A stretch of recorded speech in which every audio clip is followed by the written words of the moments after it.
everyone! This is Jenny Fu, and today I'll be showing you guys how to make polymer clay gradients with a technique called the Simmons-Skinner blend.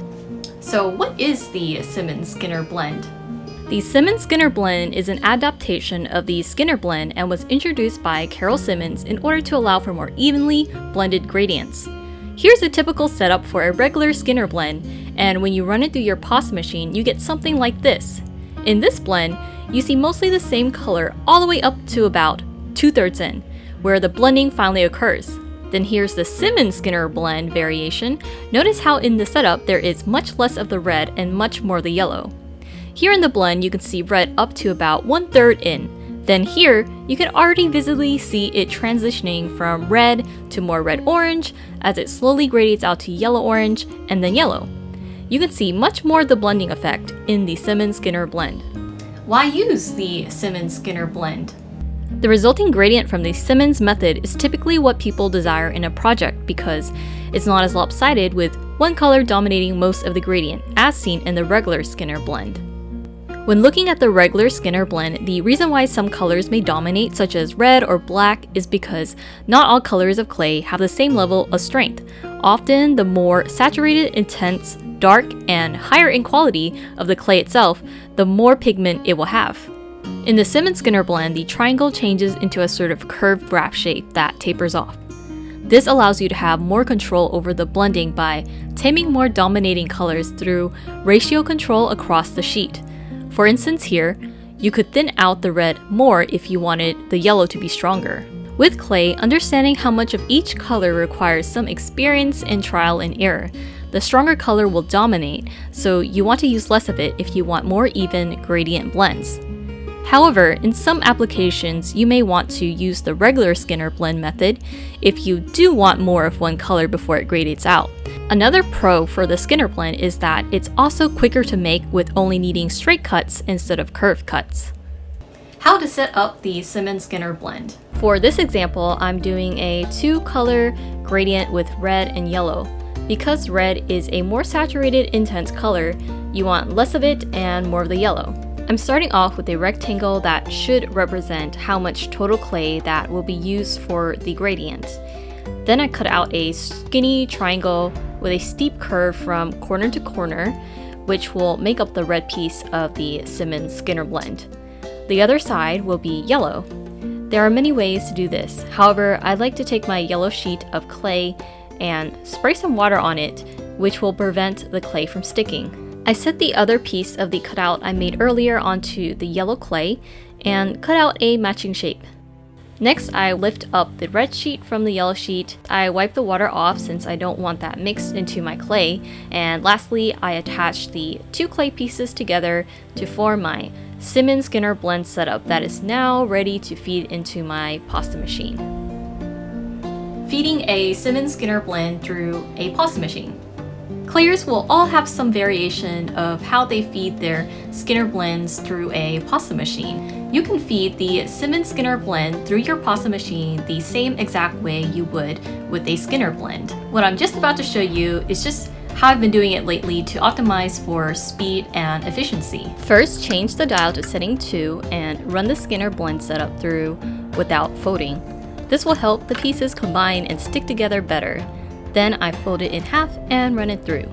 Next, I take my width limiters, which consist of just a pack of unopened clay, and cut a slab of open clay so I can constrict the size of my clay sheet so it doesn't get too long and difficult to manage. Then I dial it to 0 because handling a thick sheet is easier than a thin sheet. Fold my sheet of clay in half, feed it through my machine, and repeat. Whoops, it kind of went in wrong, so not to worry, I just pull the shape back into place. This happens if the rollers unevenly grip the bottom of your clay sheet, in this case the right side, sooner than the other areas. So make sure when you insert your folded sheet to have the entire bottom surface of the sheet set perpendicular and in contact with the rollers. As you roll your sheet, you may notice the middle getting bigger than the sides. So to counteract that, as you fold, just tuck in the sides by pressing with your fingertips.